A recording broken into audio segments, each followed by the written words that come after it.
Mr. Sihle, How are you, sir? how are you? I'm good, thanks. How are you? Please introduce yourself and what you do. My name is Sihle Ngxabi. Um, I was born in Mount Frey in the very small town in the Eastern Cape, and I'm currently a PhD candidate at CPUT. Awesome. Um, Working on looking at your bio, it's really amazing, and uh, I don't know where to start. Should I start with congratulations and well done on your amazing achievements? Thank you so much. Thank you. Yeah. 23 out of 27 distinctions. Let's start there.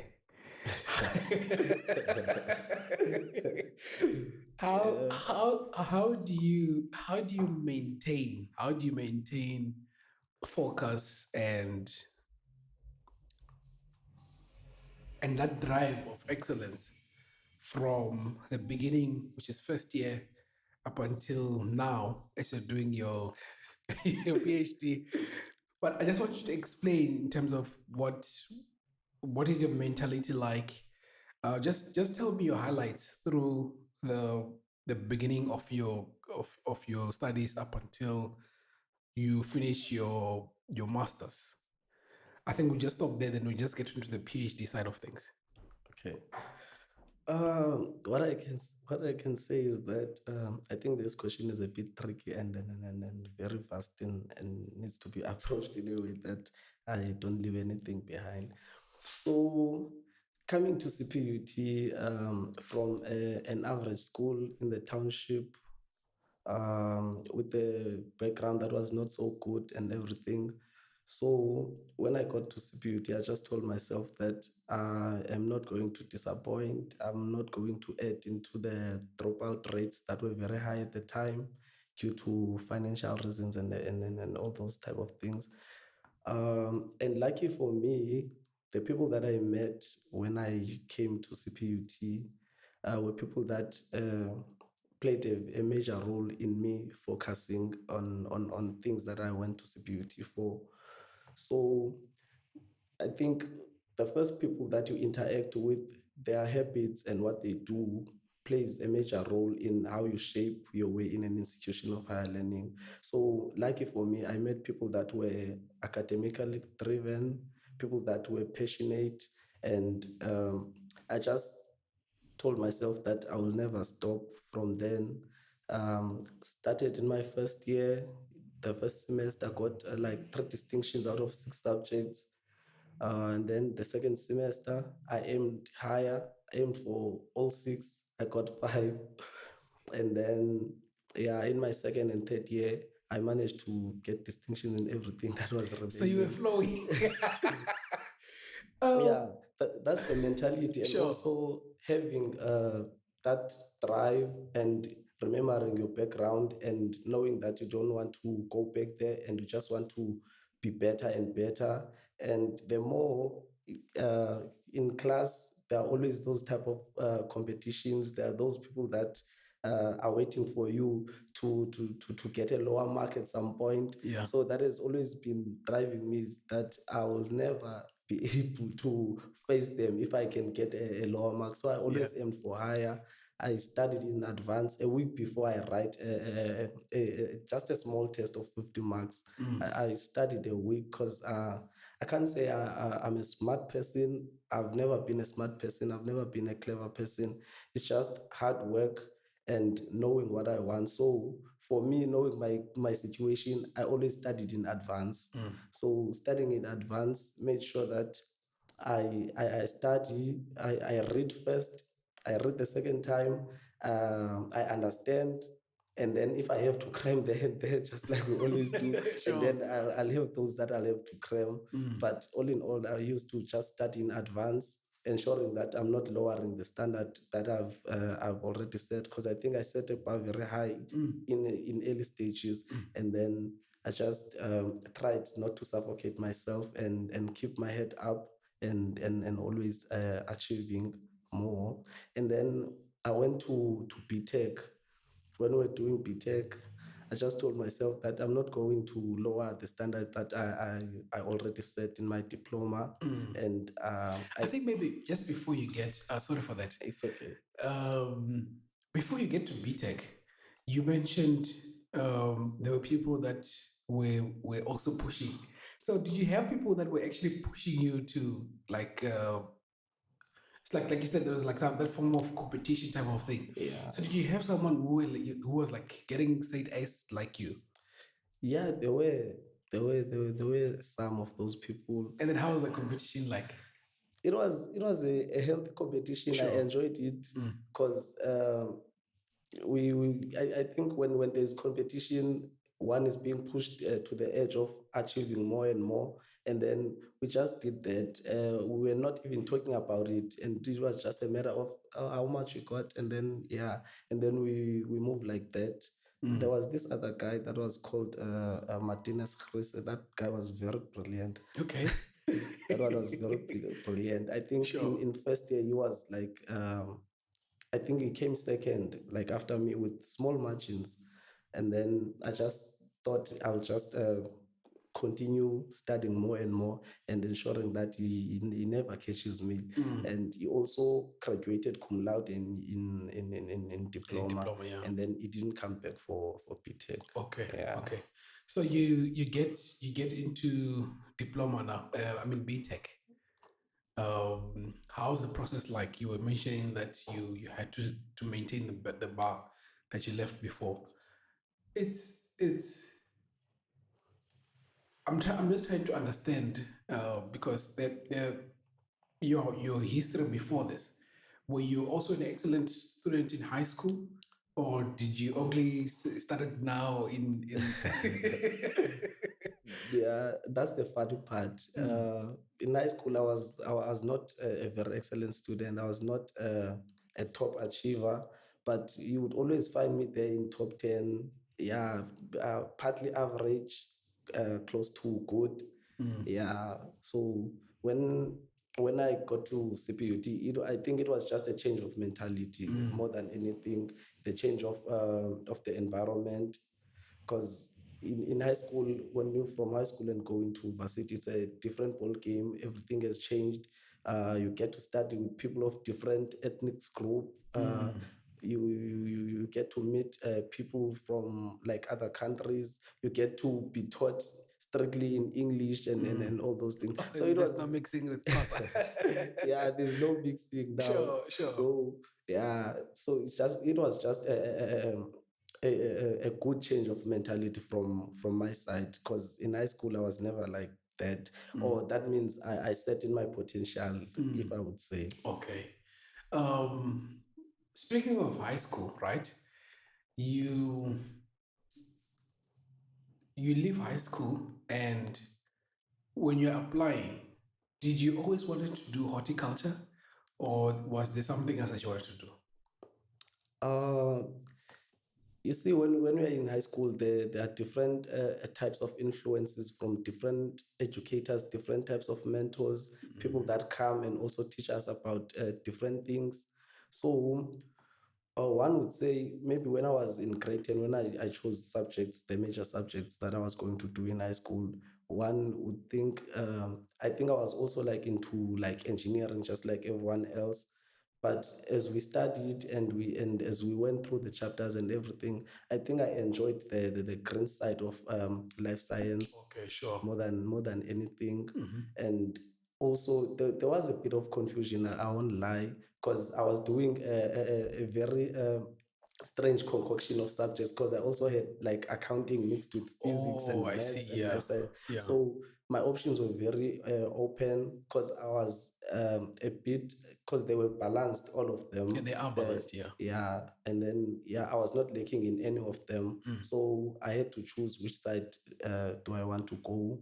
Others, they were telling us to go to health because of the scarcity of skills that side, engineering and everything.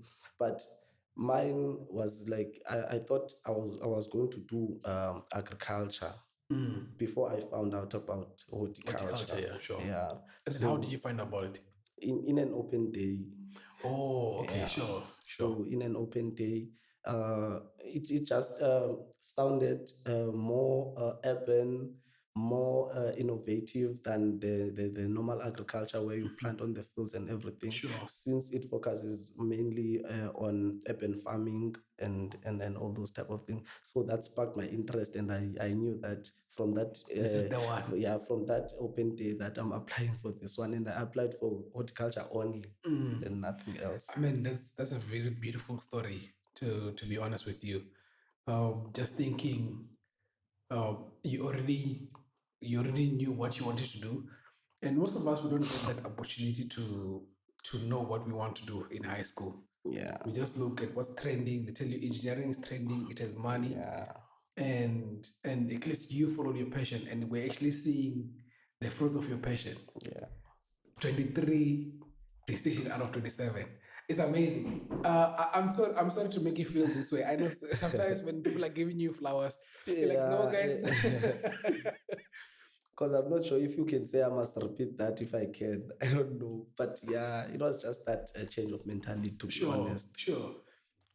But that's really beautiful, man, and it's a beautiful story, and I hope someone can do a movie about your life just to explain how everything went. It will be really beautiful story to tell.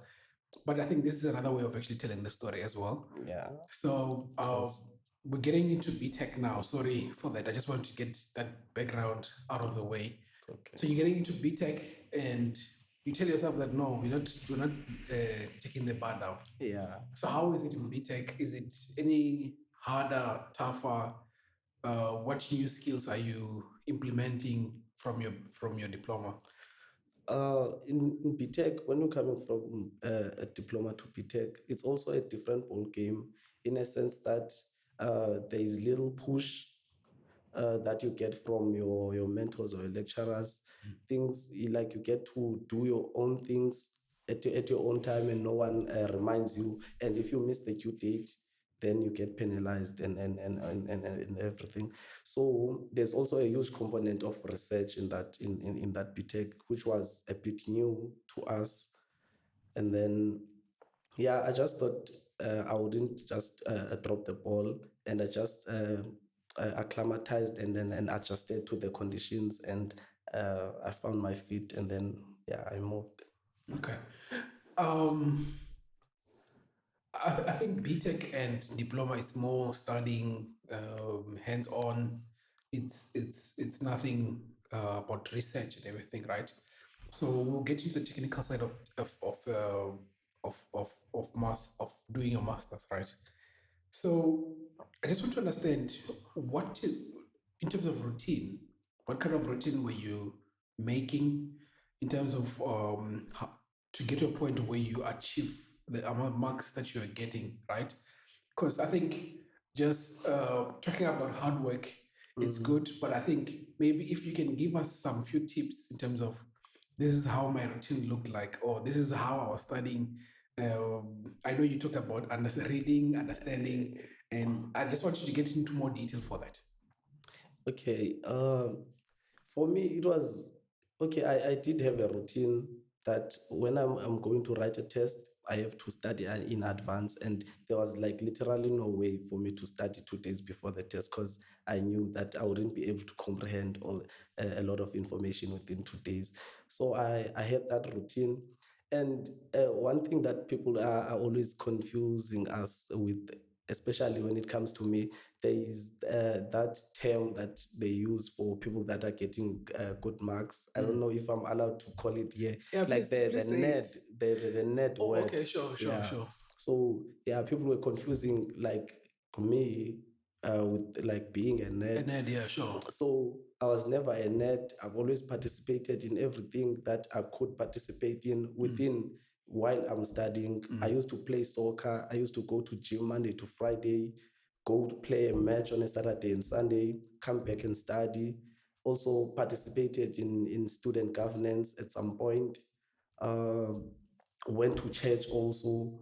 So my schedule, I did everything that a student had to do, So or that is basically, you able to lived do. a full life of a student in varsity. Because Exactly. the things that you mentioned, for example, playing soccer, because I think I remember now when you talk about soccer. I mean, you were one of the best. You were playing defense, right? No, I used to play a wing. I used to Wing. play wing. Okay, but I think you were the best at that as well, because I think you played for your Exactly. race, if I'm not mistaken. Yeah, I even play for the institution at some point. Okay, so you are excelling in your school and in your sports, and I think you became SRC. Yes. So which means student politics. You're also in there, and I mean, I guess in a sense, you're also proving the stereotype there wrong. Exactly. That you can actually do your schoolwork and still excel as well. And I think I like the fact that you're saying that people would always think that probably you didn't have a life. All you were doing, you were just sitting in the library and chowing those books. Yeah. So that has always been a confusion.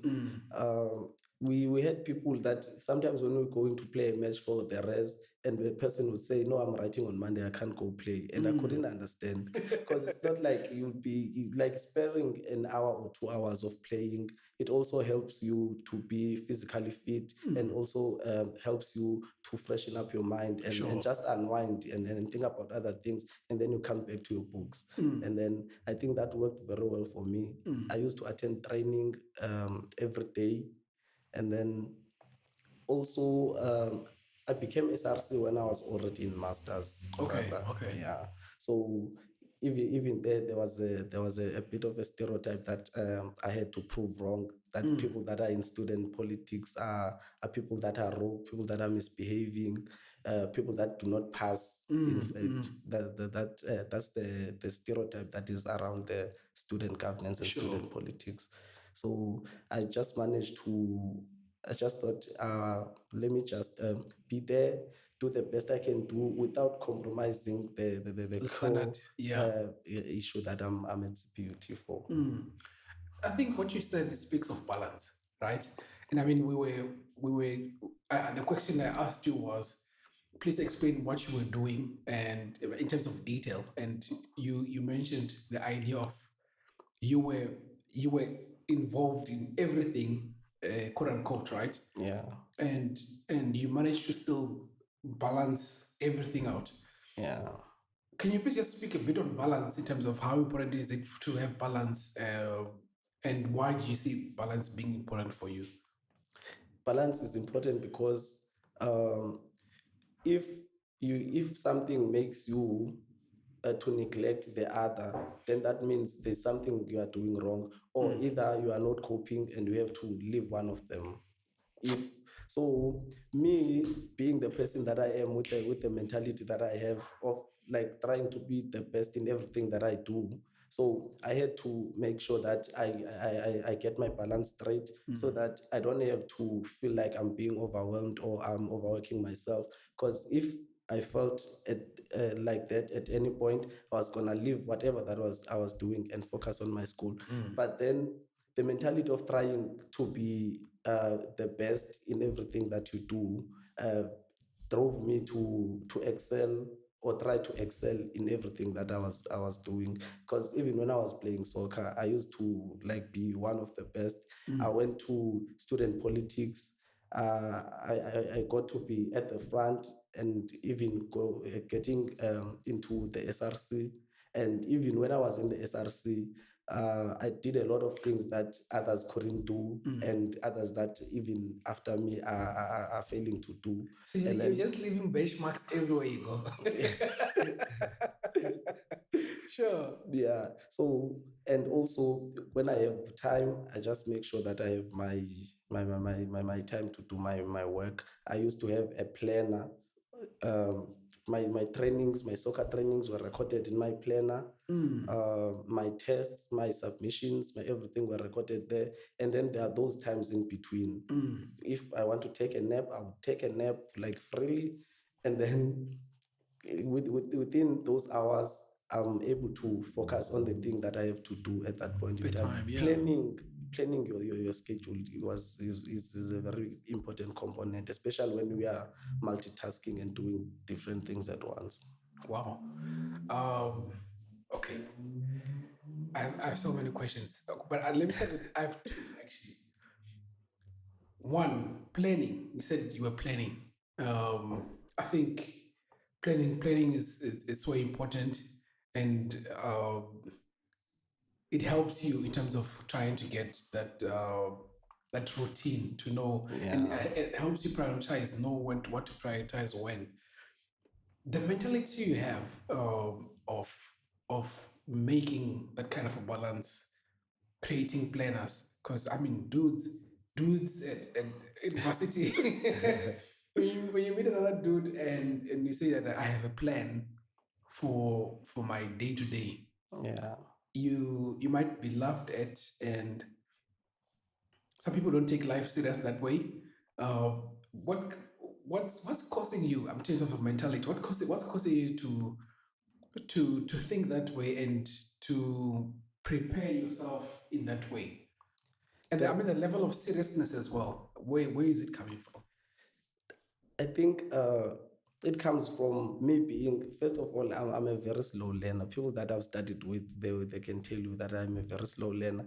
And I knew that I had to make sure that I plan my things in a way that I don't um, confuse things. And I also don't belong in two places at once. So, because when that happens and you'll be called that, no, you are supposed to be here, and then we have to, maybe you were taking a nap, preparing for other thing, and then now you have to wake up and run for that thing. And then when you come back, you are tired, you are not going to study, and then that means your schedule is a bit compromised when it comes to that. So I always made sure that I know today how my day looks like tomorrow. I had my plan at this side, I had my timetable this side. I know that I have to attend classes. Classes are starting at 12. I wake up at 9. I study or I do whatever that I have to do within those 3 hours before my classes. And then after classes, my planner will Your tell plan, me yeah. that I have to go to training for that hour. And after that, I take a shower, cook if I have to cook, and then I go to study. And then I have to sleep at a certain time. Wow. Um, okay, so you managed to do all this planning and um, balancing stuff in your diploma and BTech. The question I want to ask now is, you're graduating, right? And I've graduated, at least I know the feeling of graduating, right? Okay. How does it feel, man, to when you're going up the stage and someone is saying, Sihle, cum laude? Was it summa cum laude? I don't know. No, When does summa cum laude start?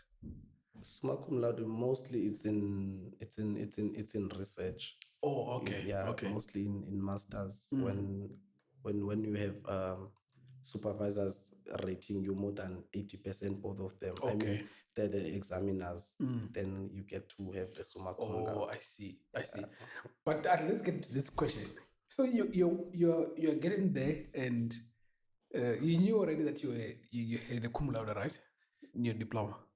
Yeah, it's written there in that paper that you walk on the stage with. Yeah, Okay. they write it So you there. get there. How does it feel to when everyone is just clapping and you're walking? They say it's 8 seconds walk, but for cum laude, I think it feels like maybe it's an hour or something like that. Yeah. How does it feel to in a sense have that feeling of this is the work that you have put in, and then now they're celebrating? How does that feel? It's amazing, my brother. I won't lie. It's amazing, and it just pushes you to do even better and better, and also just getting that. And uh you get to have expectations. There are people that are having expectations of you after that. And then if you have to go back to study, you must make sure that you maintain that, so that you don't disappoint yourself first, that you are the first person to disappoint or to make proud before any other person. So that feeling, it's amazing when you get that recognition for the work that you've put in. And you at that point you don't regret, you wish like you can go back and do more. Let's do this again.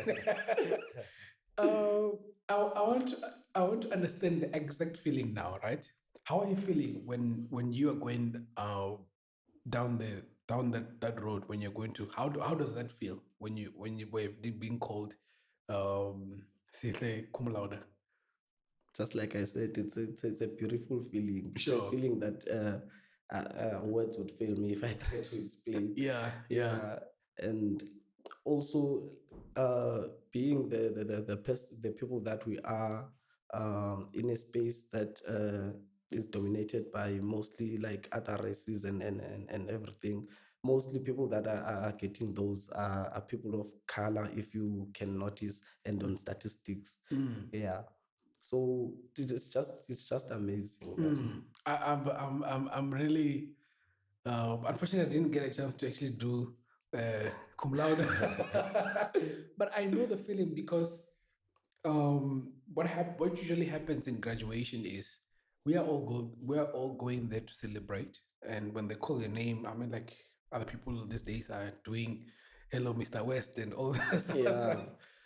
But there's just this thing where when they're celebrating someone who has done cum laude, we salute the fact that you have put so much work into it. And to be honest with you, that's why I wanted to understand how does it really feel, because we jump without having to be told, okay, guys, let's jump, because we understand, okay, this is the type of work that you have put in to actually get that cum laude. And yeah, congratulations on that. Does the first one how does the first one feel, and how does the second is the second one does the second cum laude that you get in BTech feel different from the first one, or you're like, okay, I'm used to this now? When you are graduating, when you walk on that stage, it feels like you're working for the first time. Okay. Each time. So yeah, it's just a beautiful feeling. And sometimes you see even the way the graduation room hall is set up, it's like they first go with diplomas and everything. By standing just in front of everyone that is graduating diploma and now you're graduating BTech, it's also like something else on its own. Sure. And then when you are getting there, it's like people the fatigue starts to kick in because it's a 3-hour session. And most people are already done graduating, and they're not paying a lot of attention into other people that are being called. And then when they call cum laude, everyone just get re-energized again. Sorry. Yeah, I like that. I like that. What's the word? I like that analogy of saying that people are tired and saying cum laude. And I mean, I like what you said in terms of every time you go there, it feels different, and which makes sense because also you are wearing what do you call this? The motorboard. Yes, the is it called the hat? Yeah, it's motorboard. Yeah. Motorboard. I didn't know the name, but we love it because you guys are scholars. So you're wearing that, like indeed, like I said, I was just trying to re-emphasize your point there that it feels different every time you go there. Yeah. And soon you'll be wearing the red one. Can't wait for that day. It's super exciting, man. And okay, so we're done with BTech, right? So we get to your masters. I just want you to, because you repeat history at the end in terms of getting cum laude, but I want you to now get into the type of research you're doing. What are the shocks that you're seeing in masters? What changes, and in terms of that balance that you were mentioning and planning, what did you have to do to kind of like accommodate the load that comes with masters? Also, when you are from BTech and going to masters, the ball changes again. Okay. Because now we only have research that we have to focus on. There's no more attending classes, and a lot of people lose drive when it comes to that. People that are used to be pushed for submissions and everything. So now the planning and your mentality plays a major role in you succeeding in when you are starting in masters going forward. So mine was just to ensure that I continue with my planning. There's no one that pushes me. And then like it's different because you have to research now, and then you have to work on your own schedule. You have maybe you are being told that you can maybe do a proposal within a year, then or 6 months. You just set your goals. Because when I went to masters, like you if you finish your proposal within the first year of that masters, you are considered as a person that is progressing. Oh, okay. Yeah. And then the following year, you can do your research, and then maybe the third year, then that's when they expect you to be close to finishing. So you have a lot of time to be lazy. You have a lot of time to play around if you're a person that plays around. So mine was just to continue intensifying my planning, ensuring that I balance my things, because I never stopped being involved in any of the things. I still play soccer even now. Wow. So I used to play soccer, even playing for the school team. That was challenging also. Having to do my research at the same time, being involved in student governance still. So one still had to maintain that level of balance, that level of planning, and now it has to come from yourself. There is no submission that is coming in the next 2 weeks. There's no submission that is coming in the next 2 months. You can just relax if you're a person that likes to do that. Sure. And most people do that, and then they don't progress. So yeah, made sure that I finished my proposal within like 4 months. I think by April I was done with the proposal that I could have done for the whole year, and then started my trial experiments and everything. So the research that I'm doing, it's I think before you get to that, I just want to understand you correct, right? So you're saying that there's 1 year for proposal, and then the second year is for trials, and then the last year is for writing. So which means that you're saying that it takes normally the years that are given is 3 years to actually finish your masters. Yeah, and then if you go to the fourth year, it's regarded as an extension. Okay. So Okay. it's an extension, but you can like not go beyond like 4 years if you have your things. But then there are people that go beyond that, not because they like, but because of the complexity of the studies and how difficult it is to like gather information and the data. Yeah. Okay. No, I understand. So I think you can get into the actual research that you're doing in masters. So my research that I did in masters was the effect of salt stress, on the vegetative growth and the phytochemicals. Solid. Salinity, like salt. Okay. Okay. Yeah, Hey, you and must use the words. Sure. Sure. and also phytochemicals of the plant that I'm doing. It's called Trachyandra ciliata, normally called wild cabbage. So it is a plant that grows along the coast and also only just endemic to the Western Cape, meaning that it's restricted in the coastal dunes of the Western Cape, mainly like in Cape Town. So the plant doesn't grow anywhere else. And the information about the plant is the fact that it used to be eaten by Khoisan people that used to live in the Western Cape back in the days. But then due to removal of people, colonization, and all that thing that happened that came with colonization and arrival of the of settlers back in the days, people were removed from the natural lands, and then those type of plants and vegetation that used to exist there was no information about them. No one has recorded anything about them. So the information that was there was just that the plant used to be eaten by Khoisans back in the days. So I took it upon myself, and out of curiosity, to learn, because if they ate it, that means they were getting nutrients from it, they're getting nutrition, they used it as a staple vegetable plant. So since there is no information, let me be the first person to study this plant. So I took that plant, and also due to, if you can still remember, in like 2017 or 2018, when we almost hit day zero of water scarcity in the Yes. Western Cape.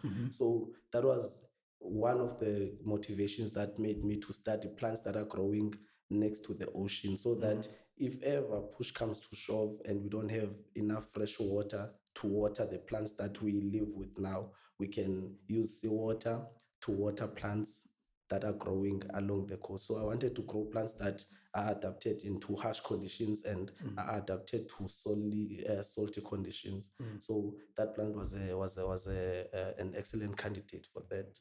Beautiful. You called it wild cabbage. Yeah. Did you get to taste it? Hmm? Did you get to taste it? Yeah, I did. When I did my trial, I cooked it. Does it taste like cabbage? Mm-mm. It tastes like asparagus, and even the way the plant, the structure of the plant, it looks like the asparagus. Oh, Yeah. okay. Interesting.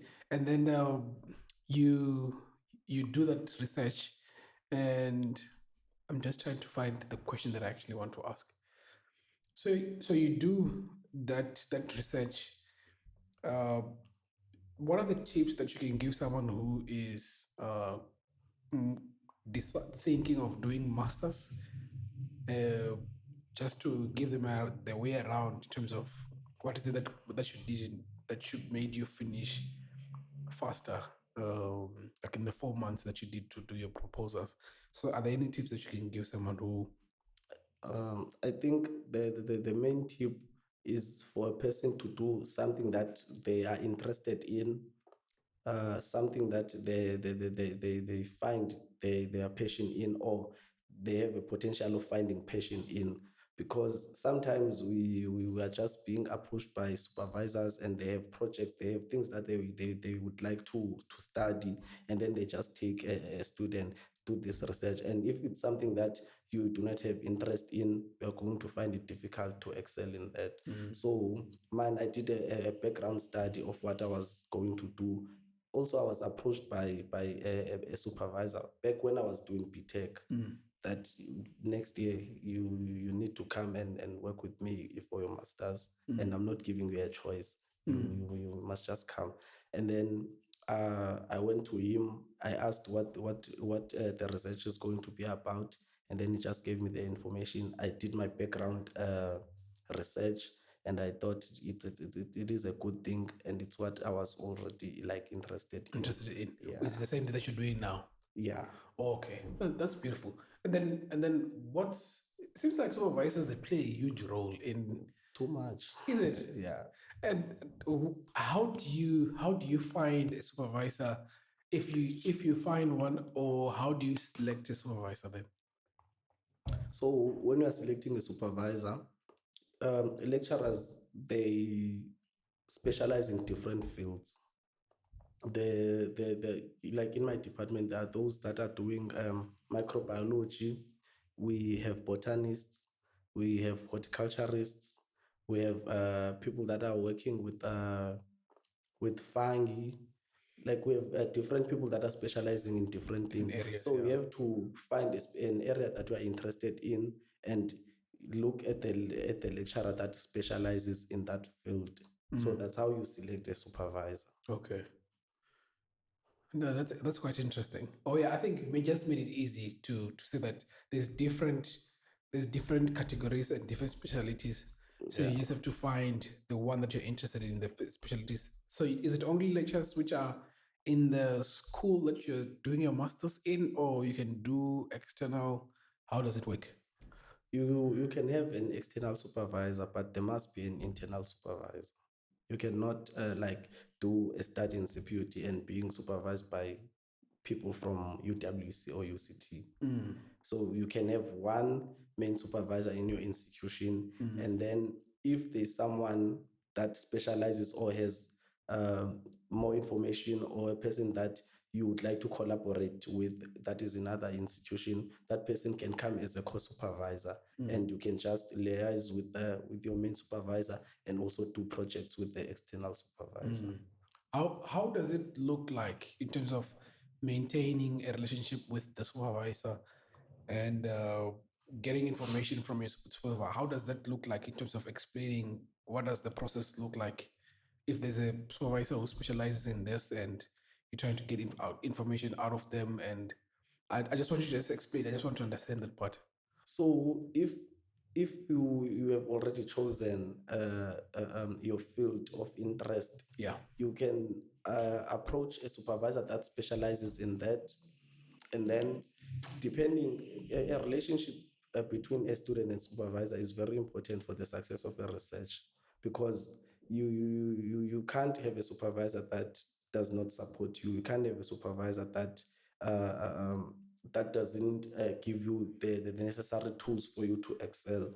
And that's why you have to choose a supervisor that is also passionate about their field of interest or the field that they are in. And then you just have to make sure that you have a good relationship with your supervisor. Everything becomes very easy if it's like that. Because if I've seen cases where people are not in good terms with their supervisor, like I would ask myself, how are you progressing? Because the supervisor is like your parent in research. So you how do you do it without having a good relationship with your with the supervisor? Yeah. So yeah. Interesting. Side question. Do you love cooking? Eh? Do you love cooking? Cooking. Yeah. Yeah, I do cook. I can't say I love cooking, Okay. The reason I'm I don't asking. cook every day, but when I cook, I cook. Okay. So you cook up a storm type of thing. Maybe I cook twice a week or 3 times. Okay, that's Yeah, good. I don't cook every day. I The cannot. reason why I'm asking this is I wanted to find out if maybe your other passions was cooking, uh, which relates, because you said that you were looking at this plant and you said you cooked it. So I just wanted to, it was just a side question to understand if maybe you loved cooking at some point, or that's why you were doing horticulture. No, no, no, no. Nothing. No problem. No, I was no. just curious on in that regard. So I think we've established that supervisors are very much important Exactly. while you're doing your masters, and you gave us tips in terms of how to make sure that you come out the other side excelling. And then maybe just touching again on the cum laude side of things, maintaining cum laude and getting your cum laude. Is interest just enough for you to say that you must be interested in this topic of research, or there were things that you were doing to make sure that you, because I'm like this is now writing. I'm not too sure if you were doing writing or you have to learn how to write and the style of writing. So maybe you can just advise on that in terms of, so that you can, because I'm sure people are going to be listening to this and they're saying, I want to be like him. I want to be a top student, right? I want to be a top student. So I just want you to just explain in terms of how did you get to a point where you actually also excelled in your masters. In masters, it's different than BTech, but in BTech, I had there was a component of also Of research, research. yes, So the basics of how a research paper is written, you are being taught the basics of how to draft a proposal. They are there, but they're not very strict when it comes to all those things. They just want to get you used to to the writing style and all those things. But then when you have to go to masters, you are just going to be doing writing, so you have to write. So for me, it was like an interest that I have to do research, because I understood, I saw that when I was doing the background study of what I was going to study in my masters, it just sparked my interest, and I realized that the more I study, the more I realized that I actually don't know. So one is to always make sure that you follow instructions. There are instructions. It's not a very difficult thing to do research. It does not need special skills or anything.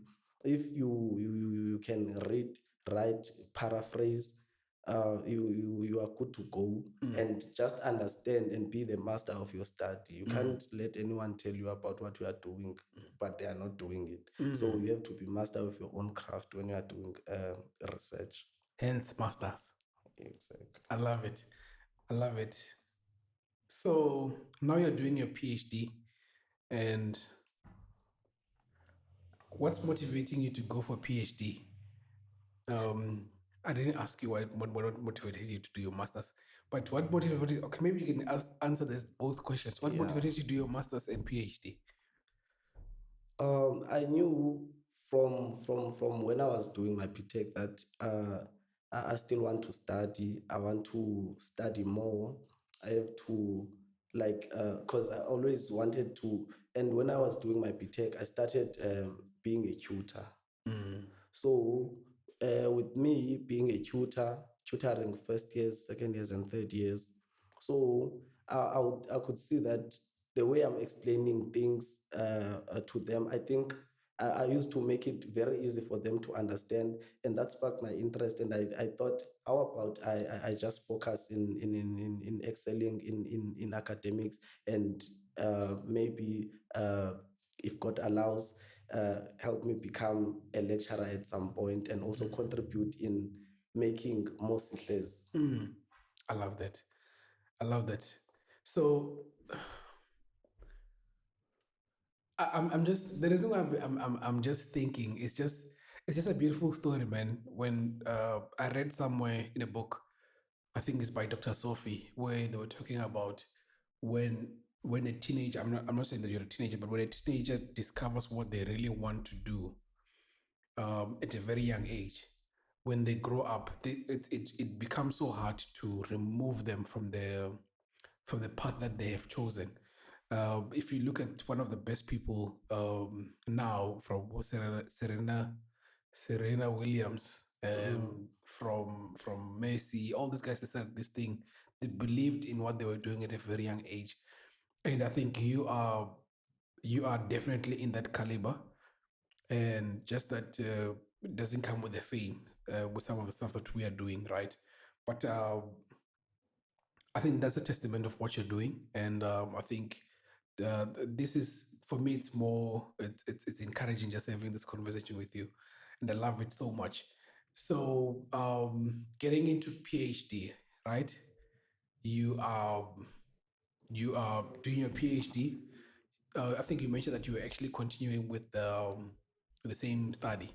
So maybe just explain in terms of what has changed between masters and PhD, and what to what extent of research are you doing now in your PhD? So when I was doing my masters, I just studied the growth protocol as to like how to grow the plant. Can the plant tolerate salty water? Can the plant actually do better in salty water than in normal water? And I found good results on that. And uh, I was like, when I was close to finishing my masters, and I was like, I'm the first person to study this plant, and if I live without exploring and exploiting all the necessary information and extracting all the necessary information about this plant, someone else will come and do the things that I didn't do in this plant, because people have that freedom in research of doing. Because when you are doing something, you are coming with positive results, and you are also Improving. you are improving what is already there, and you are also showing gaps of what other researchers could or possibly On focus this, yeah, on. sure, Yeah. sure. So people can just study your thing and see, okay, this one didn't do that and that and that and that, and then they just focus their research on the things that you didn't do. So I wanted Exhausted. to exhaust everything that is in that plant, so that when that plant is being called, my name just comes up without any hesitation. So that's what motivated me actually to do my PhD. I just thought, no, let me just explore my study. This is my plant, and yeah, I Wow. want to own it. Um, So the research is more intense than the one that I did for masters. It's not the same research. It's just about the same plant. So in masters, I did growth and just screened the antioxidants, if there are antioxidants in the plant, And then now in my PhD, I'm also just looking at the nutraceutical, the physiological, and also phytochemical properties of the plant, and also just screen for nutrients that are available in the plant, anti-nutrients, nutrients that are not good for the body. If they are, scan the plant against diseases. If there are medicinal properties in the plant, I'm going to test it against cancer cells, diabetes, uh, and then all these other things, and anti-inflammatory properties of the plant. So I just want to screen it. And the thing is that the plant belongs to the aloe family. Okay. Okay. So we all know aloe family. It's a plant that has been studied for medicinal properties, Purposes. and Yeah. it's Sure. used in the pharmaceutical industry. So the plant is classified under that same family. So I'm optimistic, and I'm hoping that when I get to screen my plant and test it against other diseases and other things, I will get a positive results. Side question. When are you gonna introduce this to high-end culinary restaurant? Say, hey guys, I did research on this. Start selling this. I've got the research. Call it Sihle's dish or something like that. That's what I'm intending to do when I finish my PhD. Beautiful. Wow, that's beautiful. I think when you launch that, I would really love to come and celebrate with you. Stake Podcast will come there, and either after or before the actual launch, we'll come and have you again, and we build on that. And this is really amazing stuff. And sometimes you just don't see the no, I don't want to say the point, but sometimes you don't see the value of continuing and doing PhD. But I think your story just explains in terms of what what people who study forward bring to our communities, and you never know. Maybe you're sitting on gold here. This is like a plant that has, like you were saying, you're checking the nutrients. You realize that, oh no, man, this is the actual thing. Maybe it's going to be healing. What do you call this thing? AIDS and all this other stuff. Yeah. But I think your career journey is really encouraging, and we're just rooting for you moving forward. Then getting to the question, this will be probably the last question. Please advise someone who's listening to the podcast, who wants to get to a point where you are, in terms of how can they get to where you are. And I'm sure you've already talked about some of the stuff, but just holistically, how do you get to a point where you do your PhD and building from there? What I can say to a person that's watching, and that aspires to become an academic or a researcher, is that I call it 3 Ds. There's discipline, there's dedication, there's determination. So you have to be disciplined. You must know that you cannot, in whatever that you are doing in your studies, um, extramural activities, if you're involved in, you do not compromise your time for studying.